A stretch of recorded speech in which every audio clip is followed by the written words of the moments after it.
আমার নাম শিমু। বাবা মা বলতো তুই আমাদের মানসম্মানগুলো মিশিয়ে দিয়েছিস। জানি না আমি কি এমন কাজ করেছি যার জন্য তাদের মানসম্মান নষ্ট হয়েছে। আমি একজন প্রতিবন্ধী মেয়ে। বাবা মা আমাকে বিষ দিয়েছিলেন। তাদের চোখে আমি মারা গিয়েছিলাম। তারা আমাকে মরা ভেবে বহু দূরে চলে আসে, কিন্তু একজন মহৎ ব্যক্তি দেখতে পেয়ে আমার জীবন বাঁচান আর আমাকে তার বাড়িতে নিয়ে যায়। কয়েক বছর পর আমি যখন ৫ বছর বয়সী হলাম তখন তিনি আমাকে বিয়ে করলেন। আমি তার সাথে সুখেই ছিলাম, কিন্তু একদিন আমাকে বাড়ির কাজের মেয়ে কাঁদতে কাঁদতে আমাকে বলল, ম্যাডাম আমি আর এসব দেখতে পাচ্ছি না। তাকে জিজ্ঞেস করলে সে বলল, আপনি আপনার বিছানার তোশক সরালেই দেখতে পাবেন এবং নিজেই বুঝতে পারবেন যে স্যার আপনার ক্ষতি কেমন আছে। এত সুন্দর। আমার স্বামী রাতে ঘুমিয়ে গেলে পড়ে বিছানা তোশক সরাতেই আমার মনে হয়তো আকাশ ভেঙে পড়ল। মনে হলো আমার জীবন বেরিয়ে যাবে, কারণ তো সুখের নিচে যা দেখলাম।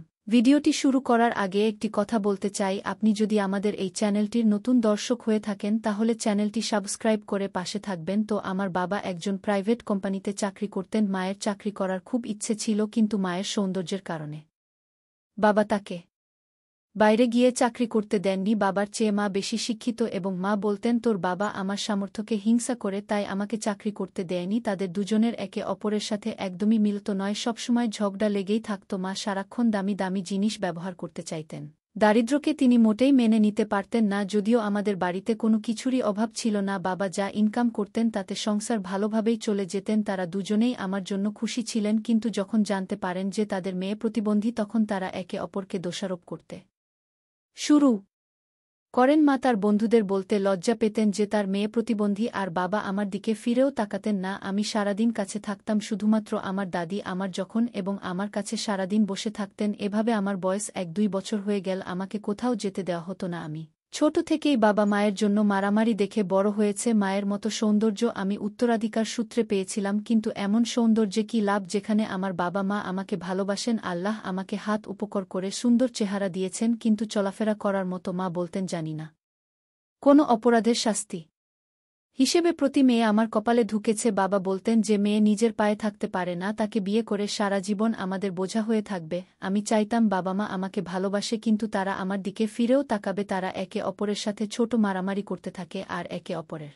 থেকে আলাদা হতে থাকে। মা বাবাকে বলেছিলেন, আমাকে ডিভোর্স দাও, আমি তোমার সাথে থাকতে চাই না। আর এর সবচেয়ে বড় কারণ ছিলাম আমি। তিনি আমাকে অনাথ আশ্রমে রাখতে চাইতেন, কিন্তু দাদির কারণে সেটা হতে পারিনি। হঠাৎ যখন দাদির শরীর, তখন কেউ আমার দিকে ফিরেও তাকাত না, আর তাদের চিকিৎসা যেমন তেমন ভাবেই চলছিল। তার এই অসুস্থতার ১ মাস পরে দাদি চিরকালের জন্য ভগবানের কাছে চলে গেলেন। আমি অনেক কেঁদেছিলাম আর ভগবানকে বলেছিলাম আমাকে তার কাছে দেখে নিতে। দাদির মৃত্যুর কয়েকদিন পরেই মা বাবার ঝগড়া আরও বেড়ে গেল। মা তার সমস্ত রাগ আমাকে মেরে মা বাবার উপস্থিতিতে অন্য লোকের সাথে দেখা। মা আমাকে ধমকে বলেছিলেন আমি যে কেন এই ব্যাপারটা তখন শোনা। তারপর একদিন কোনো একটা নিয়ে বাবা মায়ের মধ্যে খুবই ঝগড়া শুরু হয়। তারপরে মা আমাকে নিজের হাতে খাওয়াতে শুরু করে। আমি অবাক হয়ে ভাবলাম মায়ের কি হলো যে উনি আমাকে নিজের হাতে খাওয়াচ্ছেন, কিন্তু জানতাম না যে এই খাবারে বিষ।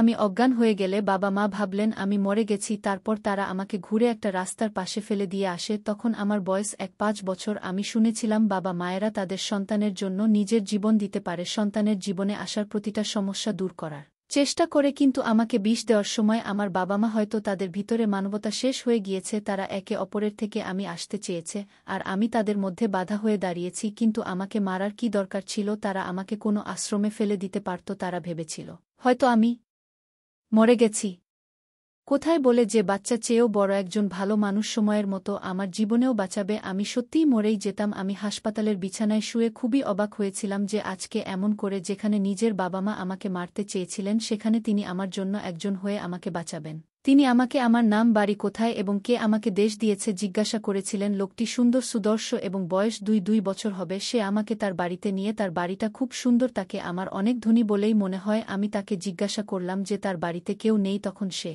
বলল যে এই পৃথিবীতে তারও কেউ নেই। লোকটি আমাকে বলল চাইলে আমি এখানে থাকতে পারি। প্রথমে আমি খুব দ্বিধায় বললাম যে আমি কিভাবে সে বাড়িতে থাকব, কিন্তু আমার কোনো উপায় নেই।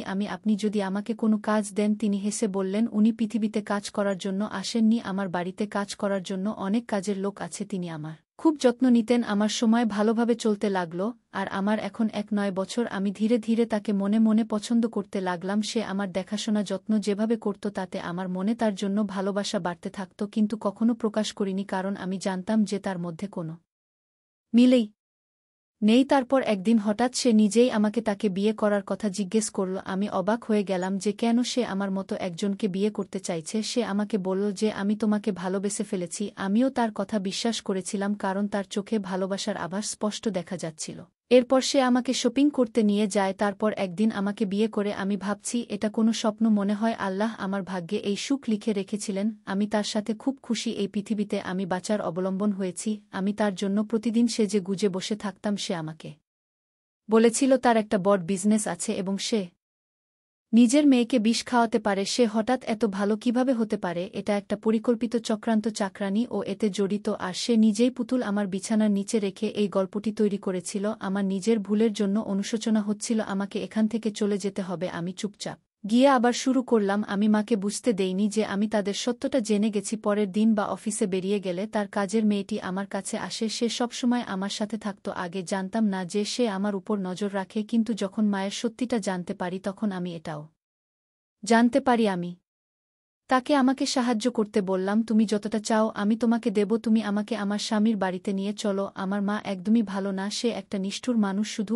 আমার সামনে ভালো হওয়ার ভাবে। সে আমাকে ডিভোর্স দেওয়াতে চায়নি, আমার সংসার নষ্ট করতে চায়। আমার সংসার নষ্ট করার পরে একজন বড় লোককে বিয়ে করে আমাকে ছেড়ে চলে যাবে। তুমি আমাকে সাহায্য করো। আল্লাহ তোমাকে এই ধর্মের ফল অবশ্যই দেবেন। কাজের মেয়েটি সম্ভবত আমার প্রতি করুণা হয়েছিল এবং তার টাকারও প্রয়োজন ছিল। সে তাই রাজি হয়। আমি সঙ্গে সঙ্গে আমার হাতে পড়াশোনা তুমি তাকে দিয়ে দিলাম। এরপরেও তুমি যত টাকা চাইবে আমি তোমাকে, শুধু আমাকে স্বামীর বাড়িতে নিয়ে এসো। সে খুশি হয়ে আমাকে অটোতে বসিয়ে সোজা রাজীবের কাছে নিয়ে এলো। রাজীব আমার দুঃখে অর্ধেক হয়ে গিয়েছে। আমাকে থেকে অবাক হয়ে বলল, তুমি না বলে কোথায় চলে গিয়েছিলে? আমি তোমাকে কোথায় না খুঁজেছি? আমার কোনো অপরাধে তুমি আমাকে ছেড়ে চলে গেছিলে? আমি বললাম, আমাকে ক্ষমা করে দাও। তোমার কাজের মেয়ে আমাকে বলেছিল যে তুমি মেয়েদেরকে ইউজ করো, তারপর তাদের মেরে ফেললো। সে আমাকে আমার মতো দেখতে পুতুল দেখিয়েছিল, যা সে আমার বিছানার নিচে রেখেছিল। আমি রাজীবকে পুরো ঘটনা বলি। যখন কাজের মেয়েটিকে খুঁজলাম তাকে বাড়িতে কোথাও পাওয়া গেল। রাজীব কিছুই জানত না। আমি যখন এখান থেকে চলে গেছিলাম তখনই কাজের মেয়েটি রাজীবকে বলেছিল যে আমি আমার বাবা মায়ের কাছে ফিরে গিয়েছি, আর কোনোদিনও ফিরে আসব না। আমি বললাম যে আমাকে ক্ষমা করে দাও, আমি ভয় পেয়েছি। আমি তোমাকে বিশ্বাস না করে একজন বাজে লোককে বিশ্বাস করেছি যে মেয়েটির বাবা মা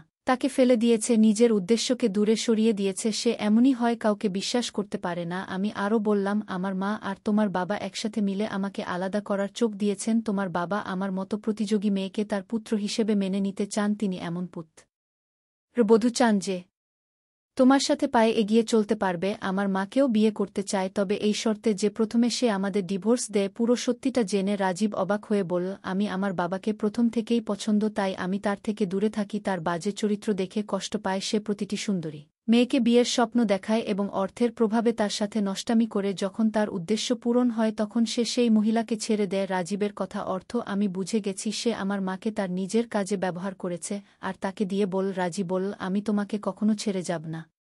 কাজের মেয়েকে ঘর থেকে তাড়িয়ে দিল। এই বলে সে আমাকে জড়িয়ে ধরে। সে আমাকে খুব ভালোবাসে। টাকার লোভে যারা সংসার ধ্বংস করে তাদের কখনো বিশ্বাস করবে না। আমার মা ও সব জানতে পেরে এখানে এসেছেন। আমি যদি রাজীবের সাথে থাকি শুরু করি তবে তার হাতে আসার সম্পদ তার হাত থেকে বেরিয়ে যাবে। আসলে তিনি কাউকে ভালোবাসেন না। মা আমাকে বলেনি আমার সাথে চলব, আমি চিকিৎসা করাবো। এই লোকটি ভালো মানুষকে মেরে ফেলবে। আমি তো এর কাছ থেকে ডিভোর্স পালিয়ে দেব। আমি মাকে বললাম, আমি তোমার আসল দেখে নিচ্ছি। এখন আমি আমার স্বামীর সাথে আমার বোঝা উচিত ছিল। তুমি বিশ্বাসের যোগ্যই নও। তিনি বললেন, তুই এসব কি বলছিস? তুই আমাকে ক্ষমা করে দিয়েছিলিস। তখন আমি বললাম যে সেদিন তাকে তোমরা যা যা বলেছিলে আমি সব শুনে নিয়েছি। এখন যদি তুমি আমার উপর জোর করার চেষ্টা করো আমি তোমাকে পুলিশের হাতে তুলে দেব। পুলিশের নাম শোনার সাথে সাথে মা ভয় পেয়ে আমি বললাম আমি ক্ষমার অযোগ্য। তারপর আমি মায়ের প্রতি কোনো মমতা না দেখিয়ে আমাকে বিষ খাইয়ে হত্যার চেষ্টার অপরাধে তাকে পুলিশের হাতে তুলে দিয়েছিলাম। পুলিশ তাকে গ্রেপ্তার করে নিয়েছে। আমি কাজ করতাম না, কিন্তু আমি জানতাম যে তিনি জীবনে কখনো আমাকে শান্তিতে থাকতে দেবেন না। কিন্তু উপরওয়ালাকে ধন্যবাদ যে সবকিছু ঠিক হয়ে গেছে। সবাই আমাকে বলেছে যে আমি তোমাকে অনেক খুঁজেছিলাম কিন্তু তোমাকে কোথাও পাইনি। আমি আশা করি তুমি আমাকে বিশ্বাস করেছ। তোমার মা এবং আমার বাবা দুজনেই খারাপ লোক। আমি আমার স্বামীর কাছে ক্ষমা চেয়েছি যে আমি তাকে বিশ্বাস করি। এখন আমরা দুজনেই সুখে জীবন কাটাচ্ছি। আমার স্বামীর সাথে আমার চিকিৎসার জন্য আমি বিদেশে এসেছি। ডাক্তার আমাকে বলেছেন যে অপারেশন পরে আমি হাঁটতে পারব। অপারেশনের পর আমি ধীরে ধীরে সুস্থ হতে শুরু করি এবং নিজের পায়ে হাঁটতে শুরু করি। আমার স্বামী আমাকে খুব সাহায্য করেছে। এখন আমরা দুজনে অনেক সুখের সংসার করছি। প্রিয় বন্ধুরা, গল্পটি আপনাদের কাছে কেমন লাগলো তা কমেন্ট করে জানাবেন। আর আমাদের চ্যানেলটি দর্শক হয়ে থাকলে যদি এখনও চ্যানেলটি সাবস্ক্রাইব না করে থাকেন তাহলে চ্যানেলটি সাবস্ক্রাইব করে আমাদের পাশে থাকবেন। ধন্যবাদ।